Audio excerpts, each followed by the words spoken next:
Menikah dan punya momongan adalah impian semua keluarga. Karena punya anak itu menurut aku sebagai pelengkap keharmonisan rumah tangga.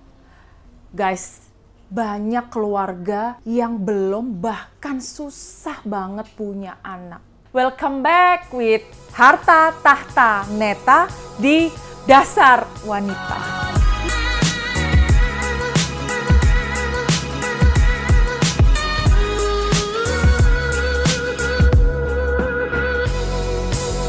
Episode kali ini kita akan membahas tentang infertilitas. Infertilitas adalah penyebab utama susahnya mendapatkan keturunan. Infertilitas sendiri dibagi menjadi dua, guys. Ada infertilitas primer dan ada infertilitas sekunder. Kayaknya harus hati-hati ya, pengucapannya agak susah. Infertilitas primer dulu nih, guys. Kondisi di mana si istri atau si perempuan ini sulit punya anak dalam hitungan 1, 2, 3 bulan bahkan tahunan pernikahan. Kalau infertilitas sekunder adalah di mana suatu kondisi si istri atau si perempuan ini dia sudah pernah hamil lalu keguguran, selebihnya susah punya anak.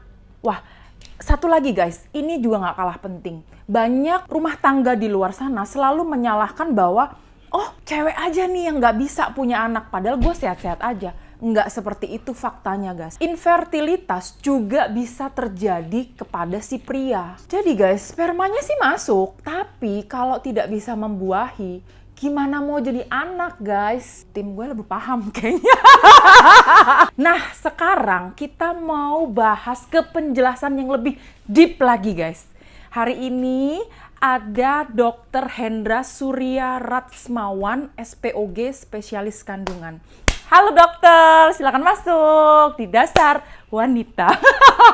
Yes. Dok, ini tadi kan aku udah jelasin nih, faktor apa aja yang penyebab infertilitas. Kalau Neta boleh tahu, ya, penyebab infertilitas pada wanita karena apa aja sih, Dok? Berarti tadi sudah sempat disebut ya, infertilitas ya, bisa karena pria. Iya. Bisa karena wanita, oke. Intinya infertilitas itu kan yang awal sperma nggak ketemu sama sel telur, ya kan? Betul. Berarti apa saja pada wanita yang membuat tidak ada sel telur atau ada sel telur tapi tidak bisa ketemu sama sperma, ya kan?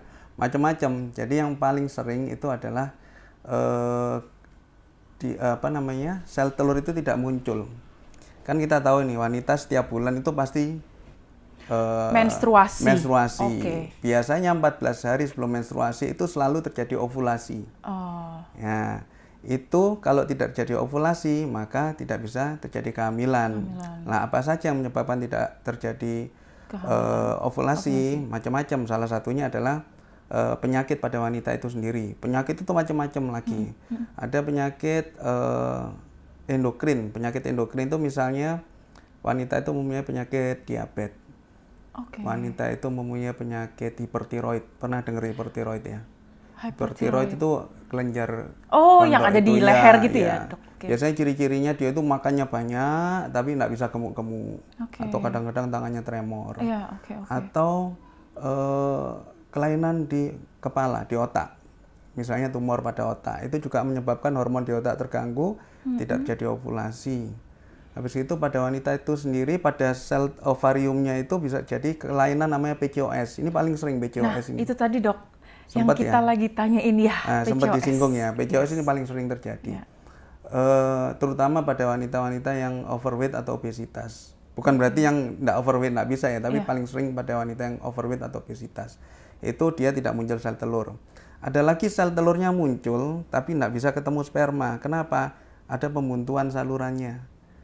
Jadi misalnya kayak kista gitu nggak sih dokter? Kista salah satunya bisa dia dorong salurannya itu sehingga terjepit, spermanya nggak bisa ketemu sama sel telur.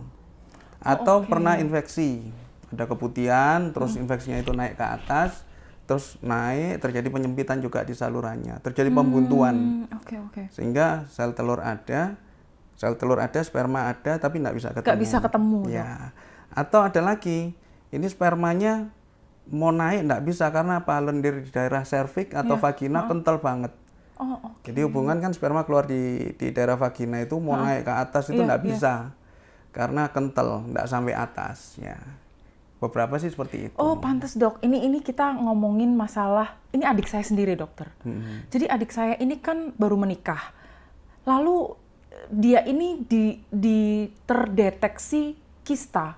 Tapi dia juga disuruh menurunkan berat badan dokter. Nah, itu sebenarnya apa sih hubungannya dok? Tergantung kistanya kista apa juga ya. Tapi beberapa dia harus menurunkan, maaf dok dipotong, harus minimal 6 kilo dok turun. Itu lumayan banyak. Iya, berat memang. Cuman sebenarnya targetnya memang betul mungkin 6 kilo, tapi sebenarnya enggak langsung harus 6 kilo, itu bikin putus asa. Iya. Jadi paling tidak menurunkan dokter. berat badan itu 1-2 kilo aja dalam sebulan itu sudah ada perbaikan biasanya dalam kesuburan.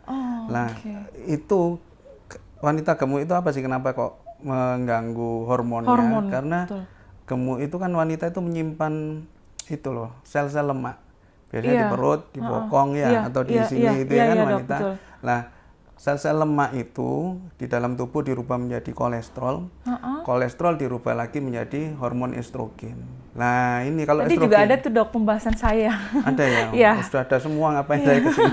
Kalau estrogennya terlalu tinggi, progesteronnya rendah sehingga tidak sinkron, gangguan ovulasi, tidak sinkron, gangguan haid, tidak sinkron, kiste. Jadi macam-macam akhirnya.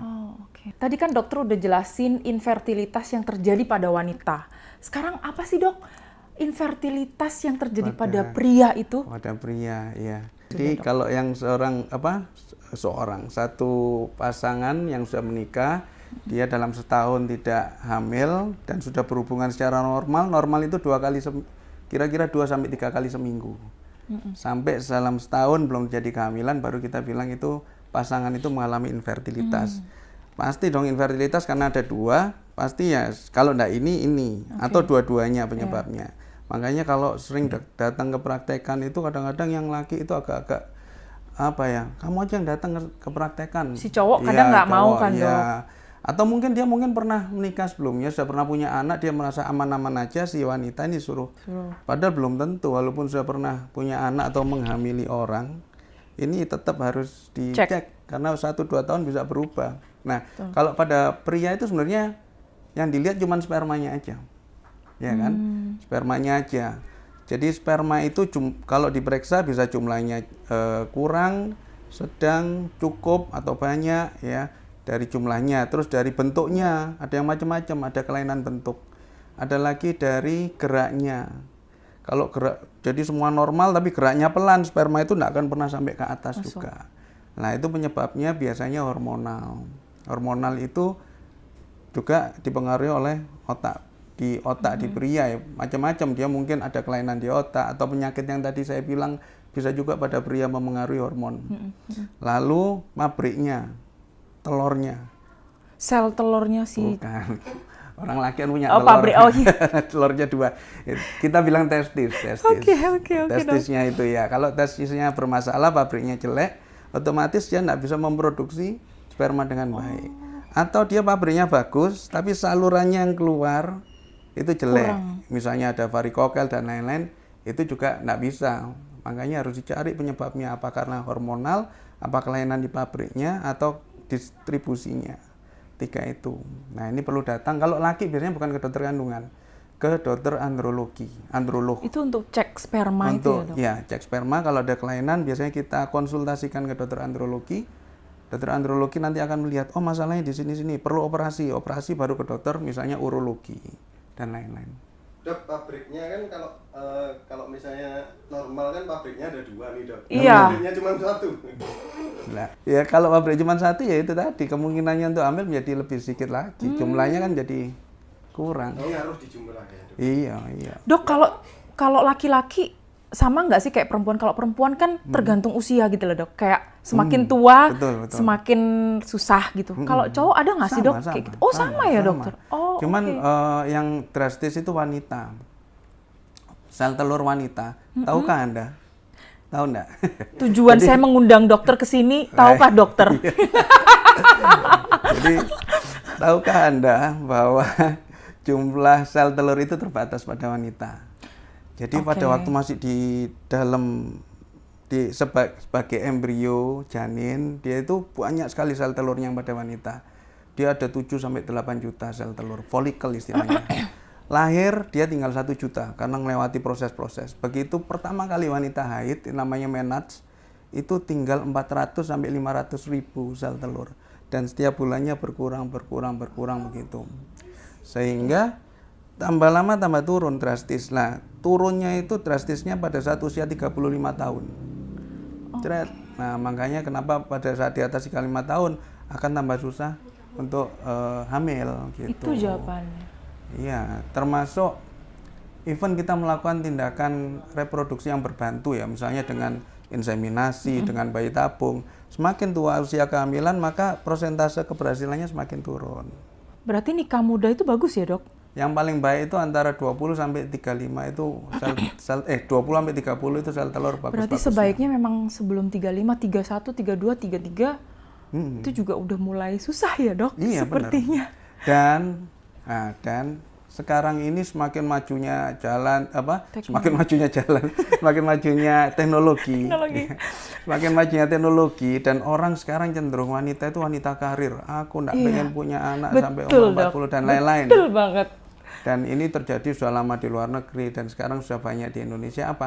Begitu menikah umur 25 atau 30, dia datang ke dokter kandungan. Saya mau hamil tapi nanti umur 40 atau misalnya 35 ke atas. Sel telurnya dibekukan. Betul, sel telurnya dibekukan. Tapi kalau sudah punya suami, langsung sel telur. Inseminasi. Bukan inseminasi, IVF atau bayi tabung. Oh, oke. In vitro fertilisasi. Jadi dijadiin, kita cryopreservasi, kita simpen.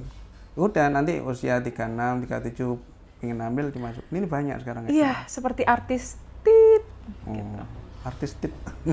Luna Maya, Dok, itu pernah. Iya dah. Dia pernah kasih pernyataan gitu bahwa dia sudah menyimpan sel telurnya itu ketika nanti dia kan sudah mau 40 nih, Dok, sudah 36 tahun ke atas gitu. Betul. Tapi dia belum menikah gitu. Betul. Banyak kok kasusnya datang ke kita, kacau haidnya, enggak bisa hamil dan lain-lain. Ternyata kita lihat penyebabnya tiroid, kita konsultasikan ke dokter penyakit dalam, diobatin.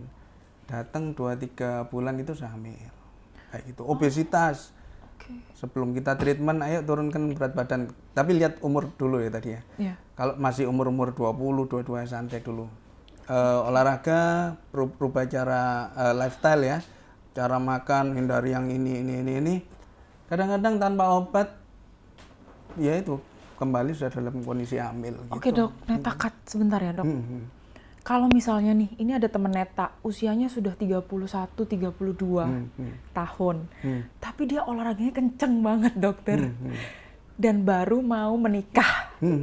Tapi haidnya juga oke.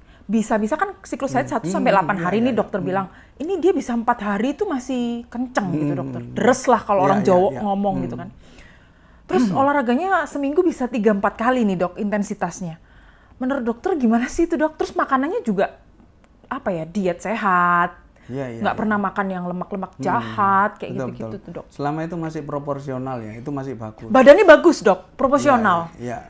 Jadi gini, saya ada ini siapa sih yang diomongin? Temen Neta, Dok. Iya. Jadi ada namanya kalau yang betul-betul atlet ya, yang sampai kurus banget, yang dia enggak ada lemaknya sama sekali, itu tinggal kulit. Bagus ya, Dok? Itu enggak bagus, karena saya bilang tadi lemak juga dibutuhkan sebagai sumber dari hormon. Ada yang pelari-pelari itu yang betul-betul pelari itu, yang sampai dia enggak ada lemaknya itu sampai setahun lebih enggak haid bisa dia. Ya, dan itu tidak fertil, tidak bisa untuk dibuahin karena biasanya sel telurnya juga enggak baik. Ya, tapi kalau yang masih seminggu 3-4 kali atau even setiap hari olahraga, tapi masih proporsional. Iya, proporsional. Ya, proporsional pagi siang sore olahraga. Bahkan kadang saya kalau lihat gitu ya, kok masih kayak 22 tahun sih gitu, orangnya, Dok. Ya. Iya. Wah, itu nggak mungkin temen. Karena nggak kelihatan gitu, dokter. Tuh kan, dokter ketawa. PCOS singkatannya tadi juga saya tahu ya, apa itu? PCOS tadi sindrom PCOS nggak disebutin di sini, dokter. PCOS itu bahasa Inggris ya, Polycystic Ovarian Syndrome. Kalau di kita kalau mau browsing mungkin ada yang mau lihat SOPK, sindroma ya dibalik aja sih, sindroma ovarium polikistik. Sama aja. Jadi namanya sindroma itu adalah kumpulan gejala. Jadi kalau kita mendengar sindroma ini ada kumpulan gejala. Biasanya kalau dokter itu melihat dia itu dari pemeriksaan dari awal ya, dari keluhannya aja, mensnya tadi sudah kacau, enggak teratur. Yang kedua, biasanya kalau sudah menikah susah hamil. Yang ketiga, pada saat pemeriksaan USG, biasanya USG-nya USG bawah. USG itu ada yang lewat perut, dimasukkan lewat vagina. Ya, itu biasanya kita ngelihatnya pada saat hari ke-12 atau ke-13 hitung dari awal haid. Itu nanti kelihatan di ovariumnya kiri kanan itu.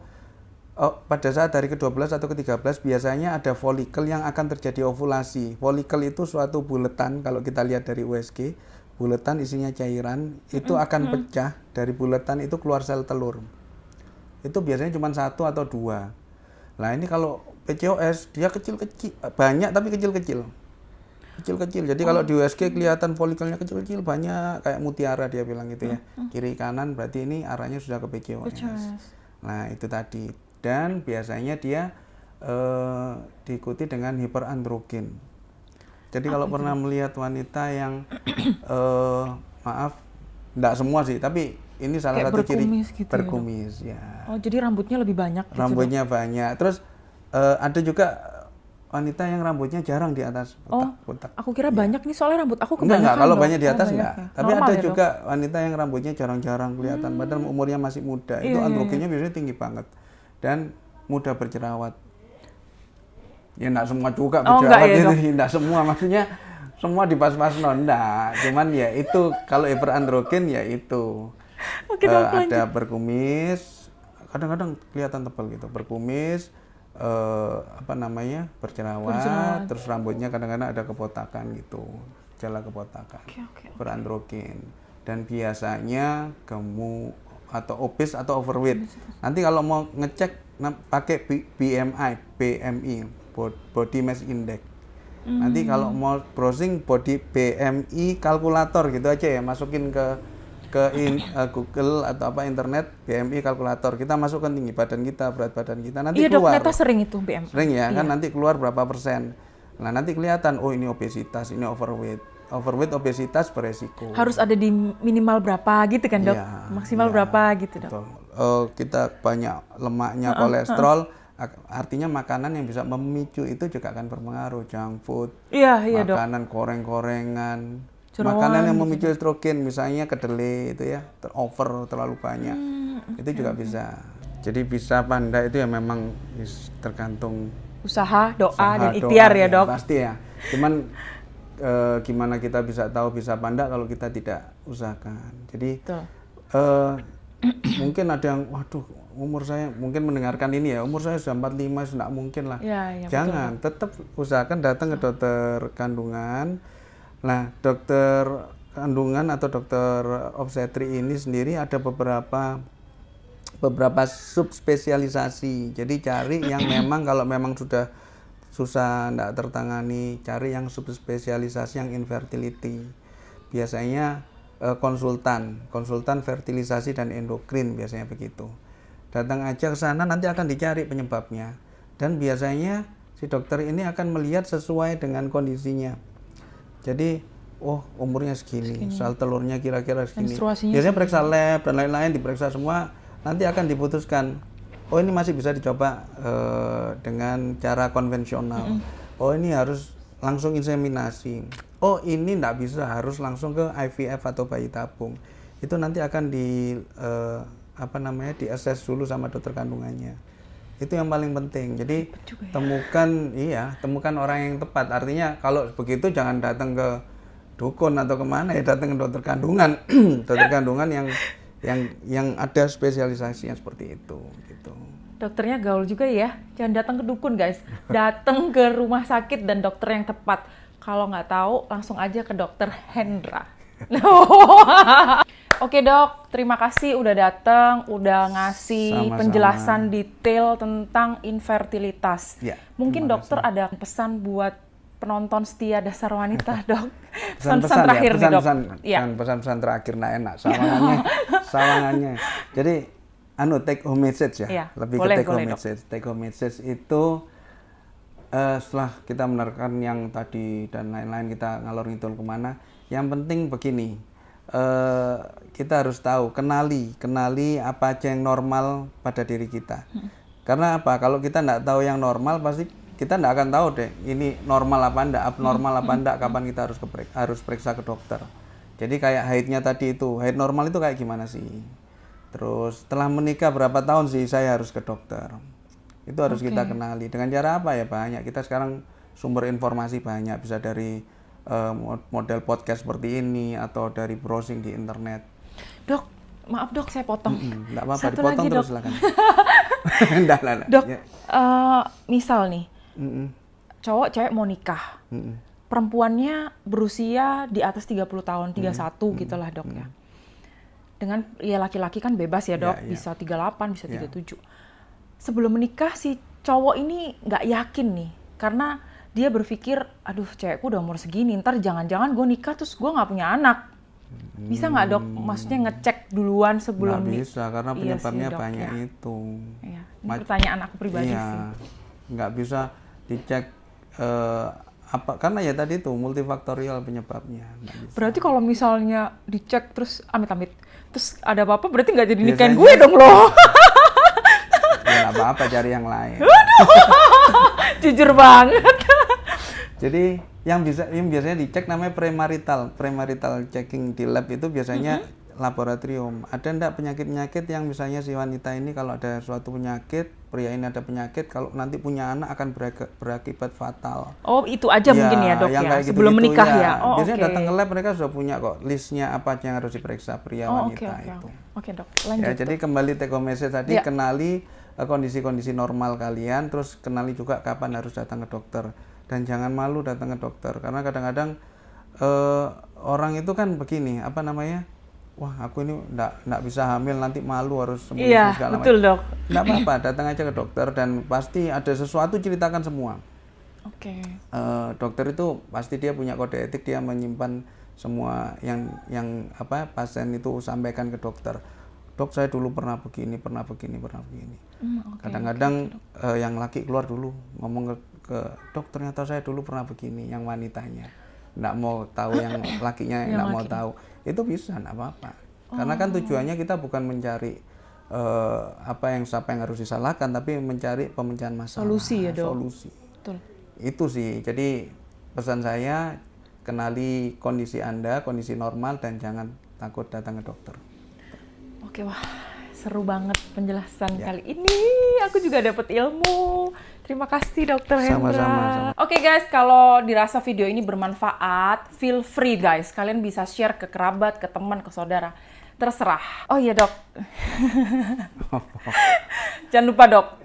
Apa? Dokter mesti ngomong ini. Jangan lupa Like, comment, and subscribe. Nah. subscribe. Bye-bye. Sampai jumpa di pembahasan yang lebih seru selanjutnya. Bye-bye.